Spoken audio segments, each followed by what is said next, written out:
you can handle anything if you get some breaks.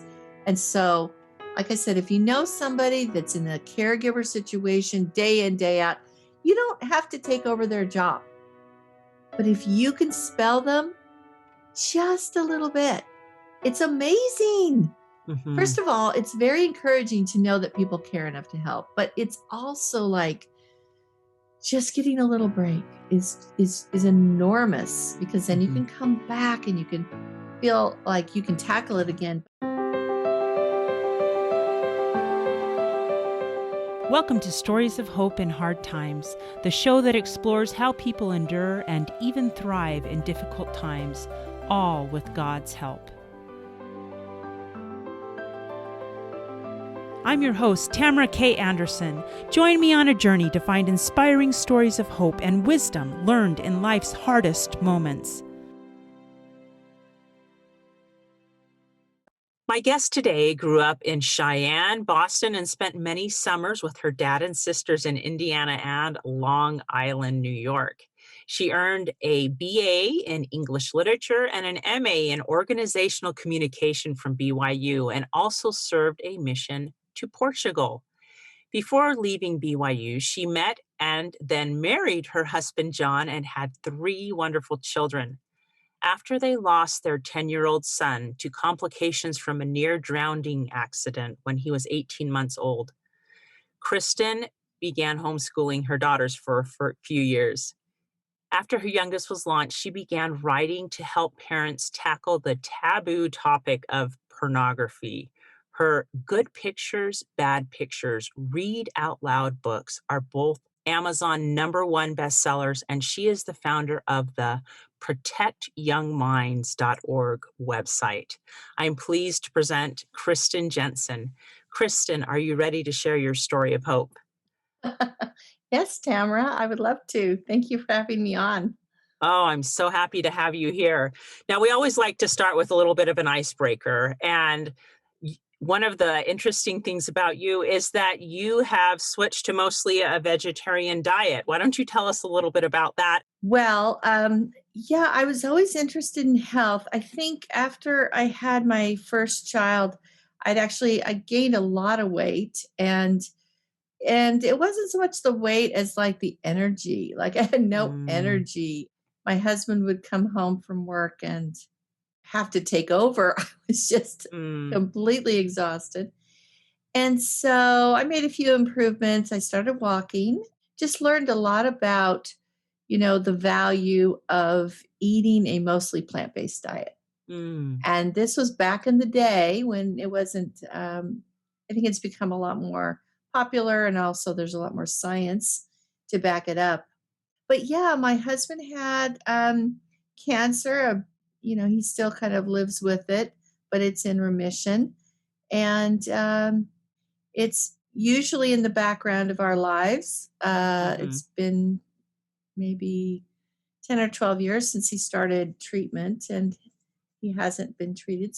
But I felt very strongly during his treatment that if we would do our best to live according to those principles where we ate, mostly plants, then we would be sustained, and that he could withstand the treatments. And, never got any promise of a cure. You hear these people have these great stories about that.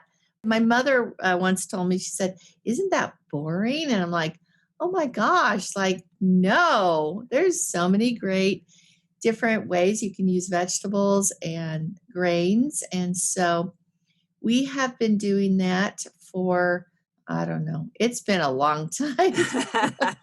At least 10 years, right? At least, yeah. And we don't, we're not strict, if you invite us over for dinner and you've got pot roast, we're going to enjoy your pot roast. Right? And I feel like that has been a good way for us to go. That is but awesome. I don't tell anyone else what to do with their diet. Just everyone gets to decide that. Everyone gets to figure that out. That's cool. So what you're saying is, even though you live a mostly vegetarian lifestyle, that you eat very well and you have some really tasty food?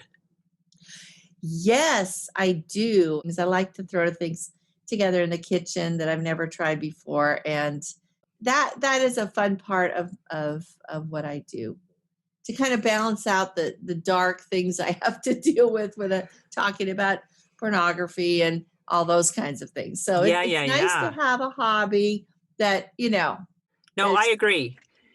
Yeah, and I have that same hobby. It makes me happy to go into my kitchen and to make something or bake something or try a new recipe. yeah, It is a great creative outlet, and some yeah, people love it and some people don't. So right. basically one of your points is no matter what your stressful life looks like, find hobbies that give you a creative release, right? Absolutely. Absolutely, Tamara. And it's very healing in many ways. And I think, creativity is something that is a gift that we can all develop. Mhm. Absolutely.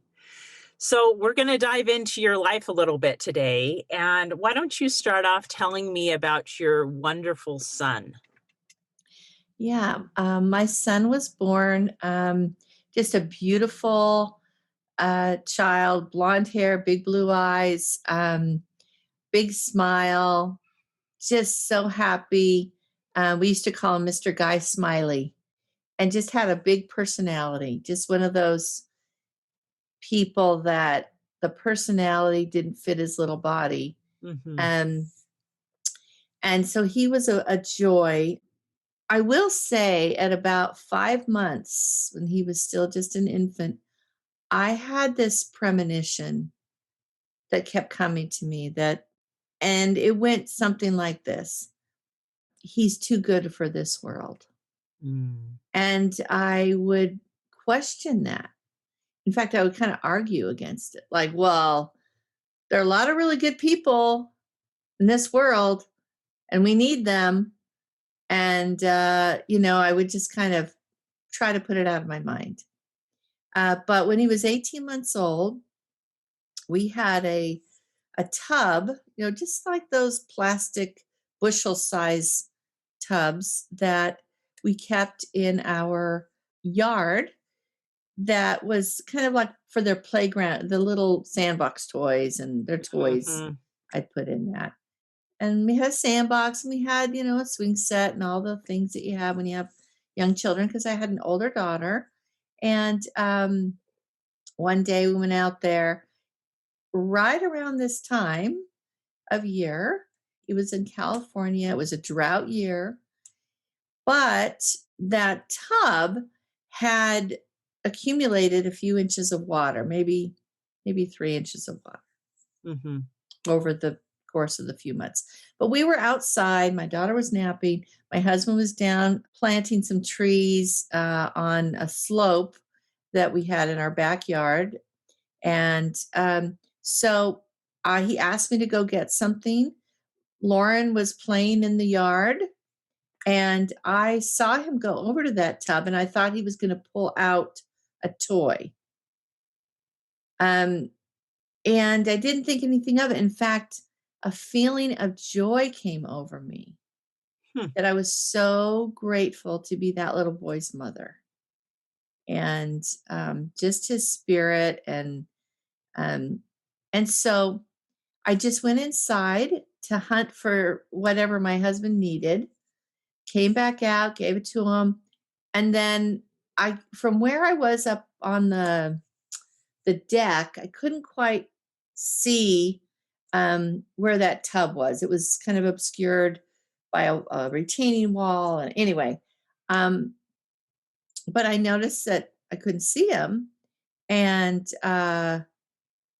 so I went looking. Anyway, we eventually thought maybe he had gotten up, was wandering outside up front of our yard, maybe on our cul-de-sac. I ran up there. Anyway, we finally found him. He had fallen into this tub. And, little children, he's like 18 months old, they're so top heavy that, you think of a child, you think they could just pull themselves out. But what I found out since is that children can actually drown in toilets. They Mm, get disoriented, they suck in the water, they don't, they're exploring, they may fall, and their heads are so much heavier. So their center of balance is here rather than in their middle. And mhm. so it's hard for us adults to kind of imagine, but kids can fall into things and buckets and really, then they can drown. And so that is basically what happened to my Ah, son is he fell into this bucket. He couldn't get himself extricated and he couldn't breathe. And so he basically, um, they call it a near drowning because he didn't end up dying from it. mhm, We called 911. I felt devastated because this was on my watch, mhm, right? Wasn't my husband watching him. I'm glad it was on my watch because I only had myself to forgive. Um, at the time, I don't know that I was as forgiving a person. I wondered if I would have forgiven my husband. I mm, wondered. So I was glad it was on my watch in a sense. But as I waited for the ambulance, and as my neighbor actually come over, he was a police officer. He was doing CPR, and as I waited for the ambulance, I remember this feeling came over me of you are not to blame yourself for this. This was an accident. mm. You are not to blame yourself. And just feeling free of that blame, Wow. which was a gift. Yeah. That was a beautiful gift. And I remember afterwards trying to make myself feel guilty about it because of course, and I mean, I was responsible. I was his Mhm, mother. And I've heard so many stories of people that they say, "Oh, well, I caught my son or my daughter about, in danger and I was able to rescue them and it was a prompting from the spirit." And I always felt bad about that, like what was wrong with me that I couldn't feel the spirit, but I actually did feel the spirit that day several mhm, times. So I feel like I was open to the spirit. I know that if the spirit had wanted to warn me, I could have been warned. mhm. Okay. Because I had felt some other things that day. I knew that I had been open to the spirit. So anyway, long story short, he was transferred to the hospital. They came and told me that I should consider organ donation because they just didn't know. Basically, they went in and they were trying to get resuscitate his heart. Mm, Now, this is a little 18-month-old cherubic little boy, and they were trying. And what I heard from the medical personnel is that um, he he wasn't responding. They weren't getting him, and so they call time. This is what they do. They say, okay, we've got to call time, meaning they're going to work on it on this person 15 minutes or a half an hour, whatever it is, and then they mhm, all agree that they can stop. Right? They can mhm, stop trying to resuscitate that person. So it's a procedure that allows them, once they've pretty much given up, to just say, okay, we're going to try this much longer. And mhm. apparently, as soon as they called time, his heart came back. So Wow. I just think he was off, having a great time. Uh, and then it's like, oh, I better get back. So that was the initial accident. They transferred him to Oakland Children's Hospital to their pediatric intensive care unit. Mhm. And at the same time, I was pregnant with my third. Wow. So this was, all kind of, yeah, it was pretty tough there. He was in the hospital for a little less than 6 weeks. Wow. And when he came home, he was still what they would consider in a coma. A coma in the movies, there's a person, they are in a coma, and then all of a sudden they're open their eyes and they're fully engaged. Well, Right. most coma patients don't come out of a coma that quickly. It's Right.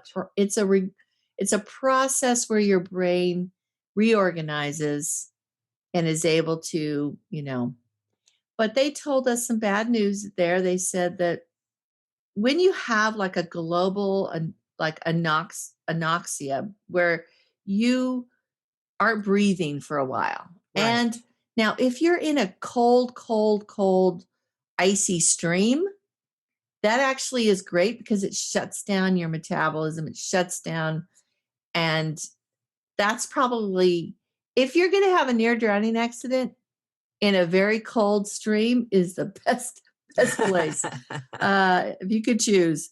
But that really wasn't the case with him. And they they take a blood sample now, and then they measure the pH of the blood. Now, why So is if you that? haven't been breathing, it's going to change. And so everybody on the Oh. planet is between like a 7.35 and a 7.45 pH. Oh. And you really, this whole thing about pH, you hear about this, but your blood is in a very, very narrow range. Mm-hmm. And it has to be. So he was 6.8, Oh. which means his blood was very acidic, and they did not give him any kind of hope that he would be. They basically said he will be in a vegetative state his whole life. That's it. Wow. That's what the research says. That's, we hate to tell you this. And, I was full of faith, and, we prayed over him, and we just felt like, he was going to live a normal life. What happened was we normalized around his life. Mm. It became normal for us. He did become more awake, actually. So he was not in a vegetative state, but he was very impaired. He couldn't talk. He couldn't move a whole lot, Mm-hmm. but he could vocalize. He could recognize people. He could listen to music and really respond that way. And so, but it took, a year as he just, little by little by little, his mind, his brain kind of reorganized. That's such, I can't even imagine experiencing that.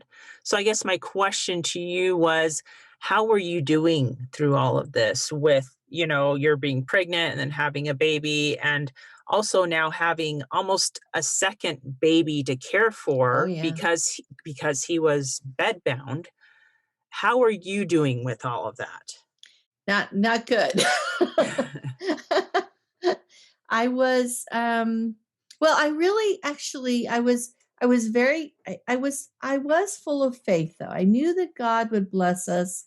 I felt very sure. I was reading my scriptures every day. I felt that was my lifeline. And um and in particular the Book of Mormon. It Mhm. was something that I gained a lot of inspiration from. And I know others will gain inspiration from the Bible, from other books of scripture. This was my particularly helpful practice every day. I made a goal to finish the Book of Mormon by the time my baby came. And Oh. I did that by reading, like, I don't think it was like 6 pages a day or something like that. So I think if you're in a time of difficulty, if you can have a goal like that where you can establish a habit of daily kind of like personal inspiration, connection with God, no matter how you do that, that is, I think, was critical for me. Mhm. Um, just having to coordinate, the care of my daughter with going to the hospital and um, all of that. It was, yeah, it was pretty intense. And then my son started having seizures. Oh my. That was another, really difficult thing. And he was just had a lot of, his temperature wasn't controlled very well. And his, even when he came home, he didn't blink very often. We had to keep eye drops in his eyes. There was just so much round the clock care, but he didn't have a trach. So we Oh, didn't like, he could breathe, but yet we had to suction him because he couldn't swallow very well. Um, so how were because he you didn't able have to feed him then? through a feeding tube, Ah. they gave him a feeding tube. And thankfully, I had some friends back then that started to give us a little, like, were willing to give us a little time. It's hard to find, and we were able to have somebody come in and help me, especially as I went on with my pregnancy, because then I had problems with my pregnancy. Oh, Like of course. I had, I was like, I was like bleeding, Oh and no. I was threatening to lose this child too. And like, what more can I do? And anyway, there were other things too that I just started to like feel like, okay, Lord, I can't handle one more thing. And as it got close to me having my child, my third, which is my little girl, I started to feel truly overwhelmed. How was I going to be able to take care of a newborn and this very medically fragile child Mhm. who required round the clock care? It's till you've experienced it, um, it's just a whole nother level of exhaustion. Mhm. Because a healthy newborn is exhausting Oh, in and of yes. itself. But having a child in that kind of medical condition was, and then thinking of a newborn coming along. And I remember feeling absolutely overwhelmed. And the thought came to me, Kristen, just keep on keeping on. Mm. And that was a slogan that I remember hearing when I was a kid, just keep on keeping on.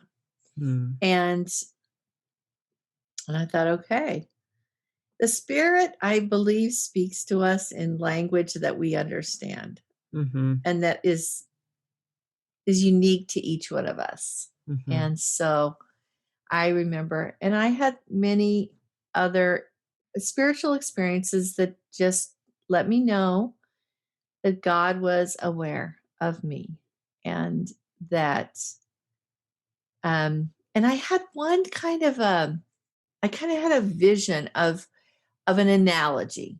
And I have shared this with other people who are going through tough times.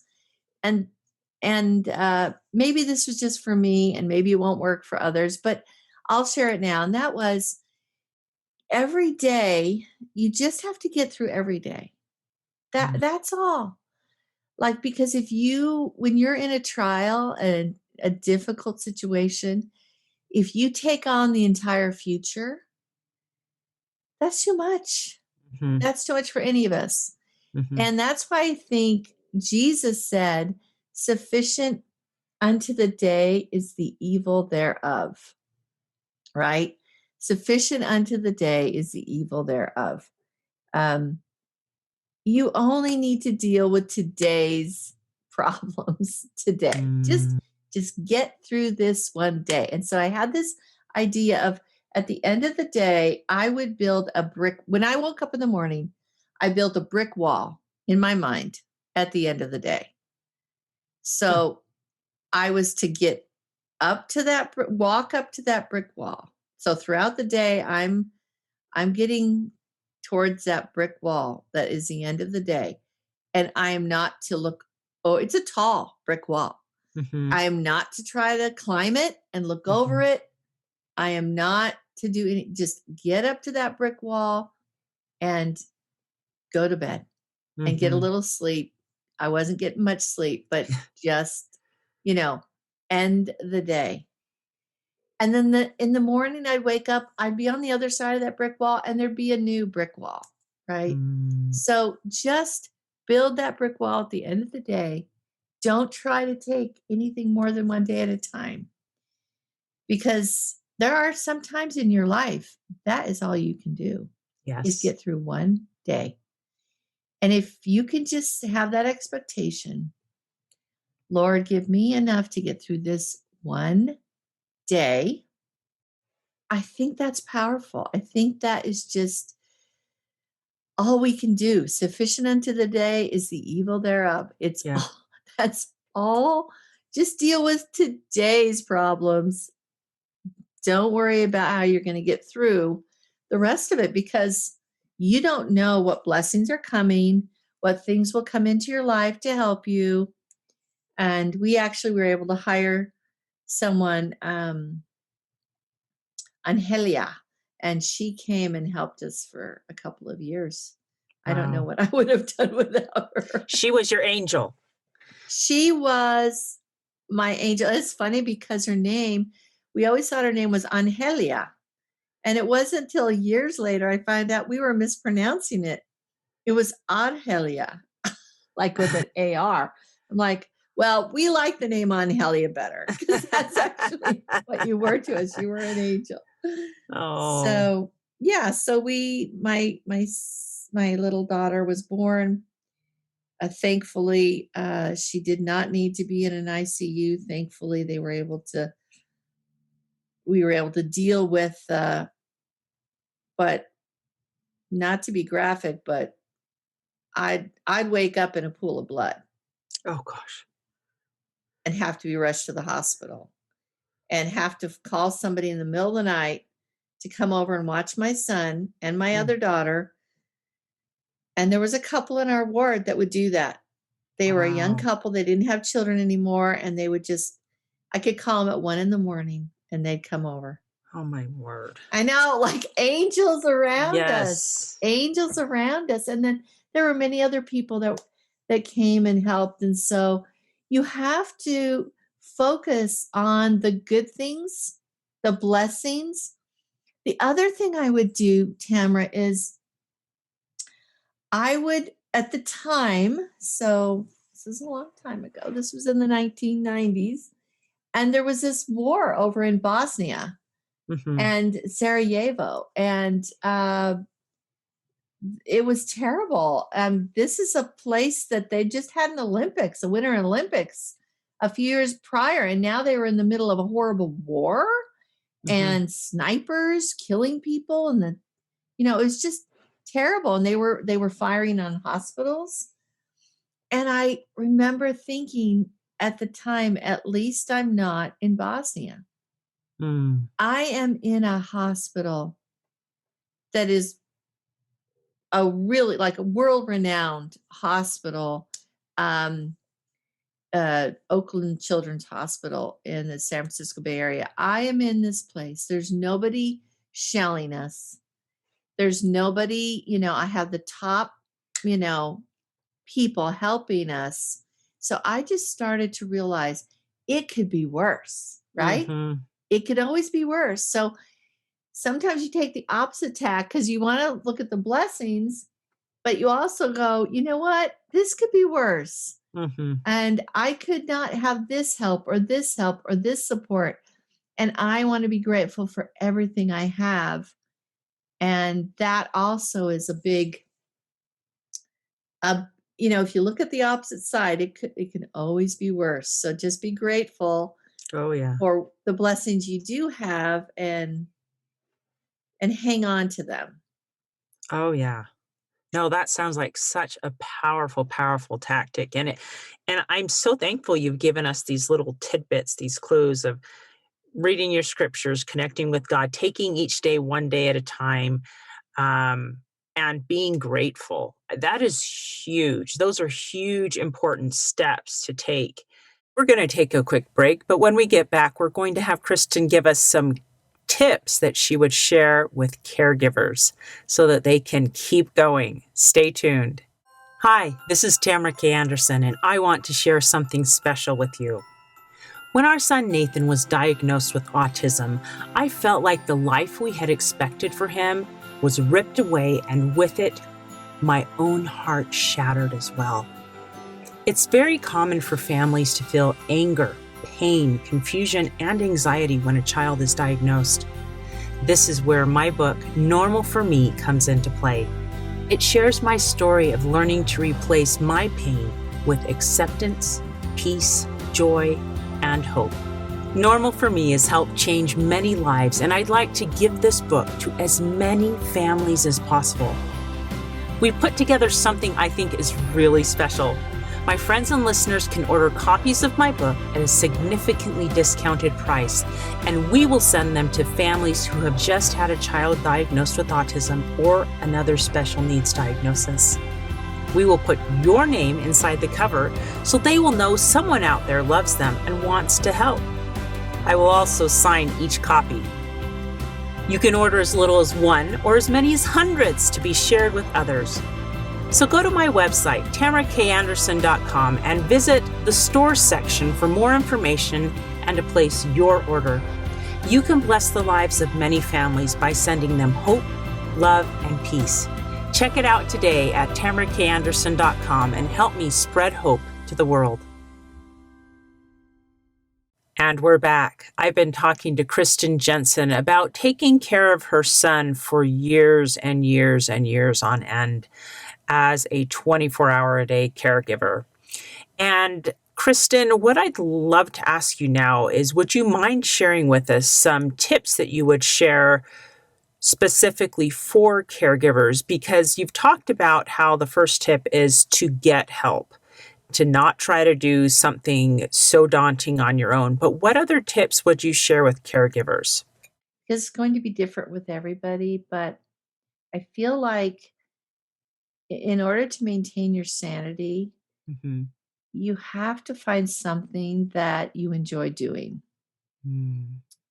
that can get you away from the hard thing, right? And I noticed that as our son stabilized at home and we got a little bit more like, okay, after about a year or so, he actually started smiling. I would see him smile in his dreams, Uh-huh. but once he was awake, and he had been such a smiley kid. And then he started smiling, and we started figuring out ways that we could make him smile. Uh-huh. And, but as far as like caregiver stuff, okay. I started walking with a friend, and that was really helpful in the early mornings, so that I had time to just refresh. I think exercise. I'm telling you, that saved me for many years. And I'm not a big like gym rat or anything. It just was, you know, um, it was just something that it does help you clear your mind. Those endorphins do help you feel more positive about life. Mm-hmm. Um, Probably I getting the also sunshine getting out too, and just getting that yes, D3 vitamin, right? yes. The other thing I did, like I remember we started like some projects.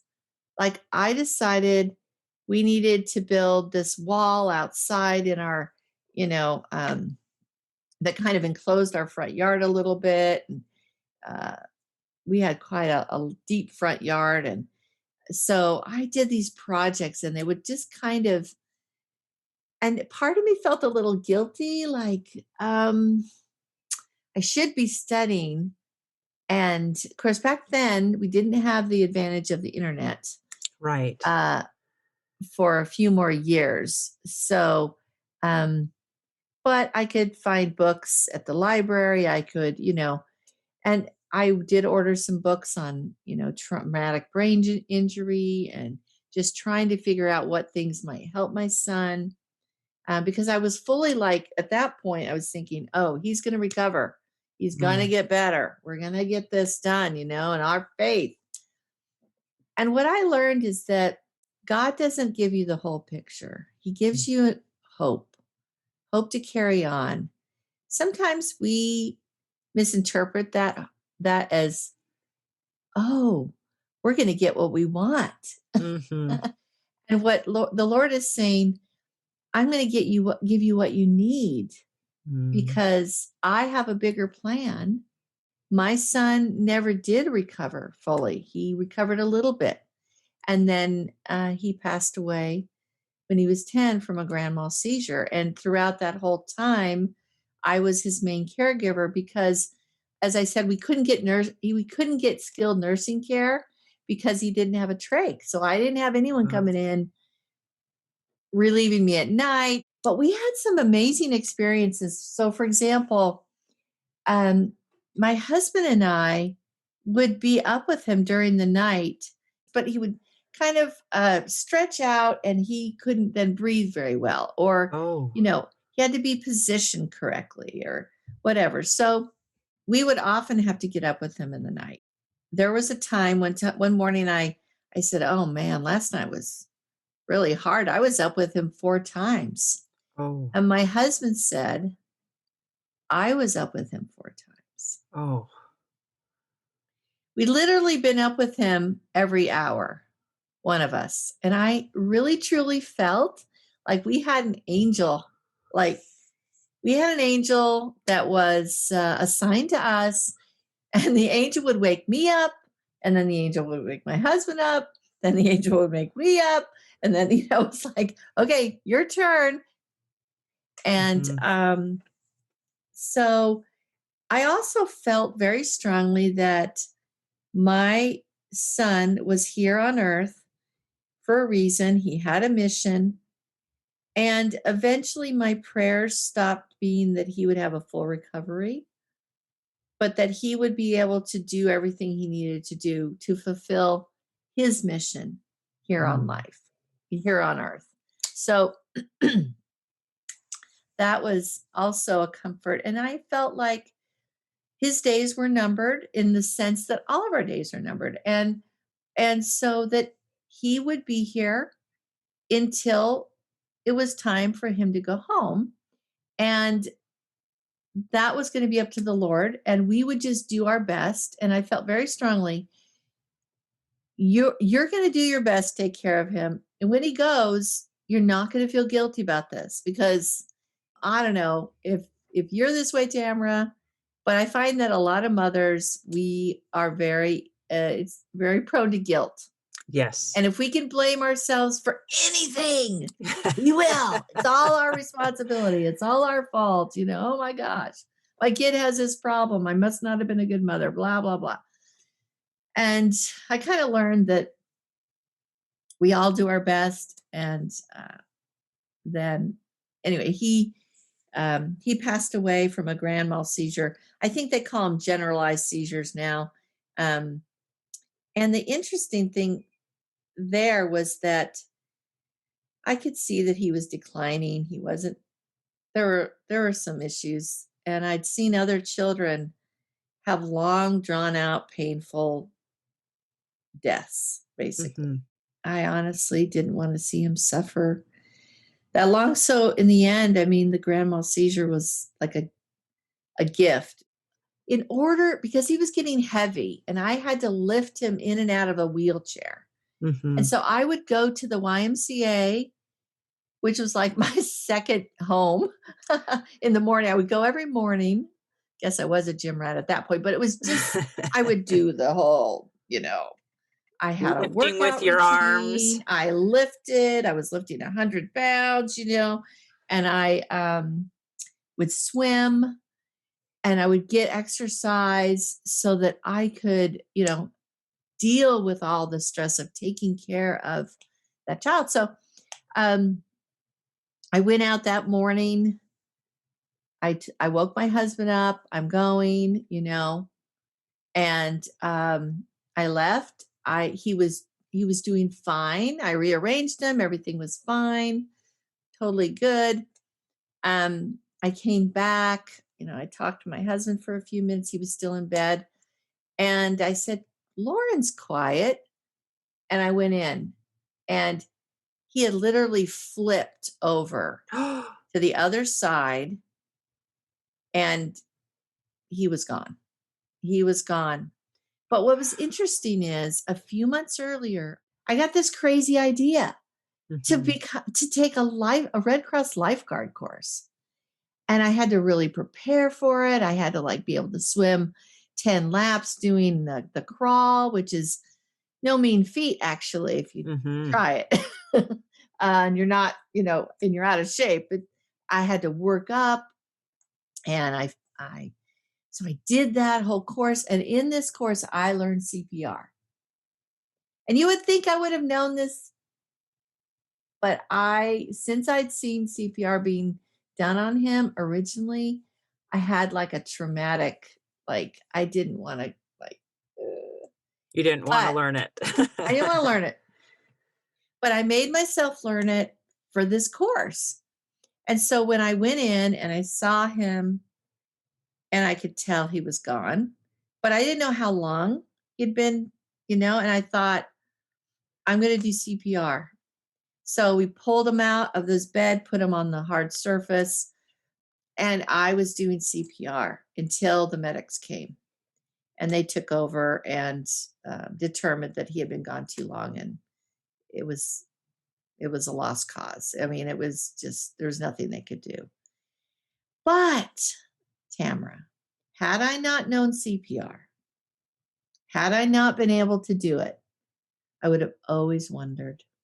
And that was a tender mercy to be able to just do that on my son, do that for him. It didn't work, but it worked for me because I did everything possible. And I also knew that had it been important for my husband to hear him struggling, I mean, obviously was to hear that happen, he would have been up and gone because we had been doing this for years, right? So I knew that it was okay, this is just what God has kind of been warning me about. And I always had this thought that it would be in the morning and that I would find him. The Lord kind of prepared me in so many ways. There was a woman that had a daughter that was in the class. She had a really long, slow, protracted death.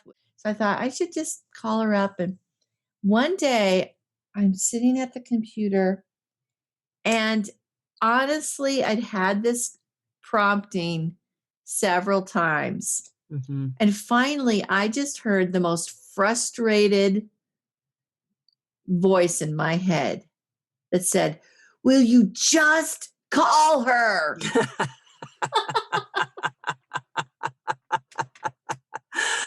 This was a week before my son died. So we met, and she talked about how they did the gravestone, and they talked about this and that. And so, I don't know, there were just so many things that prepared me for this, that helped me get through it. So I know the Lord, even in our extreme situations, I know the Lord is there. He's in the details. He helps us. He brings people to help us. He arranges things. Whoever was my guardian angel was kind of ticked off at me at that point. I could tell, Kristen, this is important. So when he did pass away that morning, I just knew that this was his time to go, and that he had completed his mission, and that I'd become a different person, a more empathetic person. I learned so much about myself, and I learned through my extremities, I learned to rely on the Lord and not get bitter about my trials, you know? Yeah, So, absolutely. So now you are full force involved in your amazing website, protectyoungminds.org. Tell me how your experience with your son you feel helped prepare you to embark on this new adventure. I did feel very prompted to begin this through a tragic experience of another family whose son got into porn, and then porn was a part of his molesting his younger brothers and sisters. And that was Oh, kind of what, when she called me and told me about this, I started looking for resources. But I woke up after the talk with her with this very strong prompting and a question in my mind: who will help me protect the young children? And I'm like, who am I? I'm actually not a therapist. mhm. I'm not a elementary teacher. I'm not a child psychologist. Mhm. Um, who am I, Lord, to do this? So How I did have a all of theory. Oh, good. Tell me, I have a theory Tamra. because as you were telling that story, it sounds like your experience with your son helped you learn to listen to God when he's speaking to you. And so it helped you recognize it when God was handing you a new mission and Yeah, saying, yeah, you might not be anybody, but I know you can do this and I know you will do that. I think you'd yeah. proved trustworthy to God and he knew he could hand you this new assignment and that you would do something about it. Well, I guess I think you're probably right about that, Tamra. I never feel quite up to this new thing. um, but I'm dogged, and I persevere, and I keep doing it day by day. And I've had quite a few trials as a result of this journey. But I do know that the Lord is there and that He is in the details, and that you can call upon Him for answers and for blessings. And even though Protect Young Minds is pretty faith neutral, it's secular. I mean, we have my books, Good Pictures, Bad Pictures. They're in. We got it in German. We've got it in Chinese, Wow, and that's where's the one in? amazing. So you have the book now translated into how many languages? That's Arabic right there. Wow. So I actually, when I started to write the book, I had people say, "Well, you need to bring God into this," and Mhm. I prayed about it, and I actually felt the answer: nope, just just because this needs to go to all my children, not even those that don't believe in me. So Mm. I really felt to make this faith neutral, secular kind of Mhm. a thing, and that's what Protect Young Minds is. So yeah, okay. So I want to get back to your original question, and what is it about? I don't know, tenacity. I also learned that I can't do things alone. I have to have people helping me. You have to have Mm. a team. Like, you really cannot. I feel the best way is to just try to gather support. And I had so much help doing my books, and as I continue to write others, I have so much help. It could not have come from just this brain. Yeah. I need other people.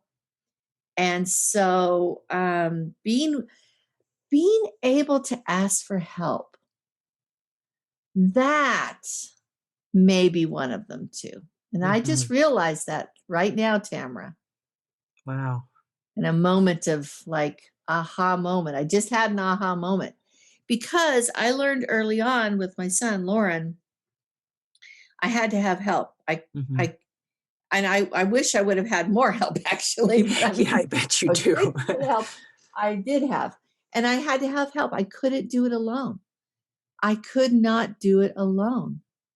And all along, the Lord would kind of like identify people that would step up and just to babysit, just so that we could go out on a date. I mean, that's a huge thing to coordinate I when you have bet. a medically fragile child. So, everybody that's listening to this, if you know somebody with a medically fragile child or a child that needs constant care, if you can find it in your heart to give those parents a break once every 3 months, even, I mean, that is golden. It's such Uh-huh. a treasure. In fact, we had friends that I got to the point after, 9 years of doing this where I was so spent, so tired that I would honestly lie there at night and I would hear him.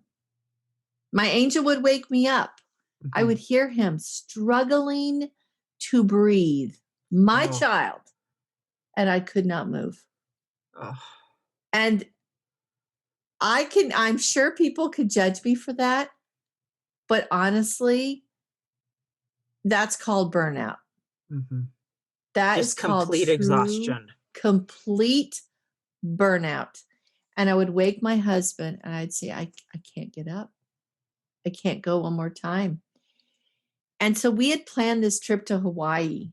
And it was like the first time we could I mean, this was like a once in a lifetime thing. And the only way we could do it was we had these wonderful friends who came and lived in our house and took care of our son while we were gone.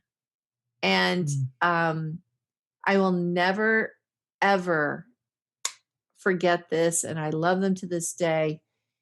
When you're in desperate need and somebody comes and helps you, even if it's just a little bit, because they had to overcome their fears, Mhm. right? Their fears of, we all have to overcome that uncomfortable place. And so they came and watched my son for 10 days while we went to Wow. Hawaii. And my husband came back from that. To this day, he wears Hawaiian shirts almost every day. He loves listening to Hawaiian slacky guitar. Like that experience for us was so wonderful. And I came back from that able to handle things again. Mhm. You can handle anything if you get a break. That's true. You can handle anything if you get some breaks. And so, like I said, if you know somebody that's in a caregiver situation day in, day out, you don't have to take over their job. But if you can spell them just a little bit, it's amazing. First Mhm. of all, it's very encouraging to know that people care enough to help, but it's also like just getting a little break is enormous because then you Mhm. can come back and you can feel like you can tackle it again. But the month before we left, my husband got up every single night, every single time. Wow. He just said, "You rest." And he had a full-time job to go to the next day. Wow. So I don't know where he got I'm sure God just helped him, but I was spent. I couldn't do it. For a Mhm. month, he did that for me. Wow. So that's true love. Yes, it is. Oh my goodness. Anyway, Wow. Now, Kristen, this has been such an amazing experience. I just feel so blessed that you've been able to share so many bits of wisdom. I love this last one that you've shared about getting a break and giving yourself that ability to take breaks, but how much we need each other, especially at times yes. like that. So people are going to want to connect with you because of your amazing story here. Would you mind telling us how they can find you and where they can find you on social media or your website? And please tell us about Protect Young Yeah. Minds. Oh, sure.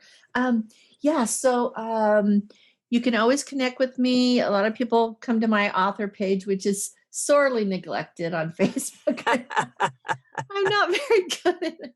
Protect Young Minds. We built this to help parents on this journey of digital parenting, which is an enormous challenge, Mm-hmm. an enormous challenge with all of the pressures, all of the ways kids can get into um, problems.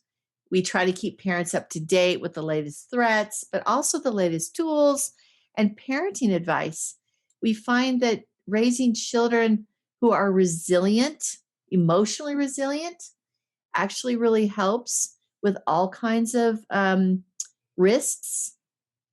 And so we are doing a lot with that. We just came up with a wonderful curriculum that is video based. It's got videos and teacher scripts and workbooks, and all of that can be accessed through our website, protectyoungminds.org. We're just trying to help parents have every tool because it's daunting. It is Mm-hmm. daunting.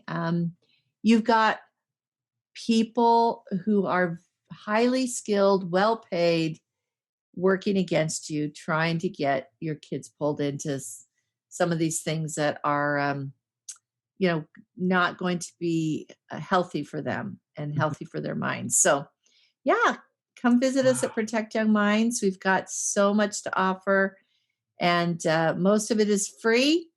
And we just want to help. I just want to help with this problem. I don't know. And I'll tell you, Tamara, one more thing. When I first found out about the problems with pornography and how it was breaking up marriages and how it was addicting people and all these things, I was like, that is like horrific. Like, and I honestly told the Lord, I can't help you with that problem. Maybe I could build a orphanage in Mexico someday or something, like I just like maybe I could do that, but I cannot help you with that problem. And if you tell the Lord that you can't do something, he might take it on as a personal challenge. So just a warning. Probably shouldn't do that. I haven't done that since. But when he did inspire me, he gave me the heart and he gave me the desire to do this work. And I still have to employ the same things that I did with because it's heavy. We don't even share on Protect Young Minds all of the ugliness. We try to keep it at a level that isn't going to overwhelm people, because when people are overwhelmed, they get frozen. So we try to give people bit by bit,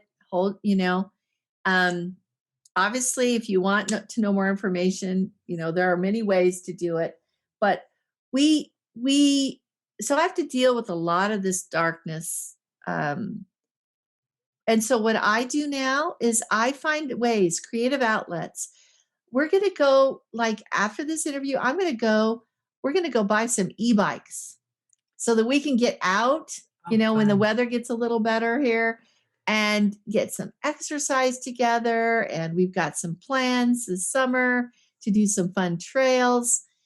You just have to make sure you have some joy in your life and recreation Mm-hmm. that will sustain you as much as you can. Now, if you're in the thick of it, sometimes you just can build the wall, get through that day, right? Yes, But absolutely. as you maybe get to a more longer term, somewhat stabilized situation, I think that doing things for yourself, finding that recreation is really important, because you no matter what it is, you can burn out. You can burn out on these situations. You have to figure out ways to refresh yourself, Mm-hmm. you know. Yeah. So No, and that I found that to be true in my own life. Very, very, very true.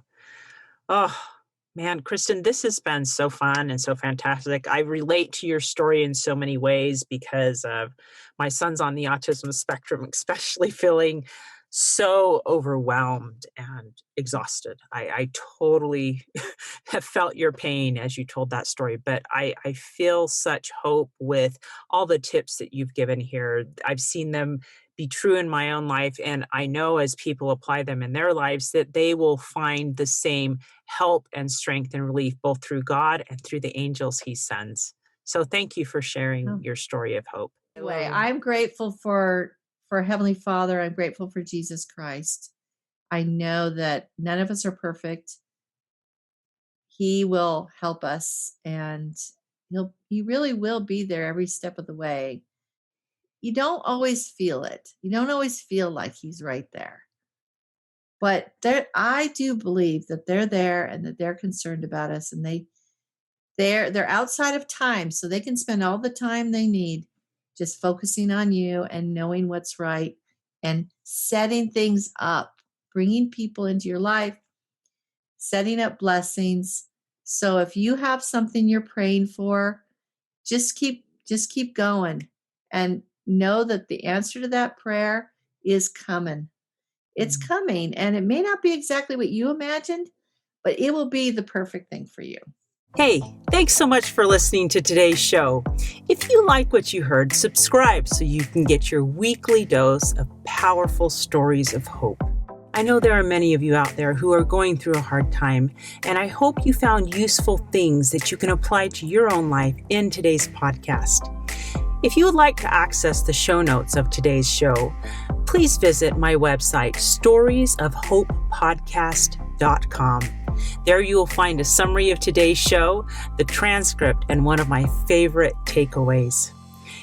You know, if someone kept coming to mind during today's episode, perhaps that means that you should share this episode with them. Maybe there was a story shared or a quote or a scripture verse that they really, really need to hear. So go ahead and share this podcast. May God bless you, especially if you are struggling, with hope to carry on and with the strength to keep going when things get tough. Remember to walk with Christ, and He will help you bear the burden. And above all else, remember, God loves you.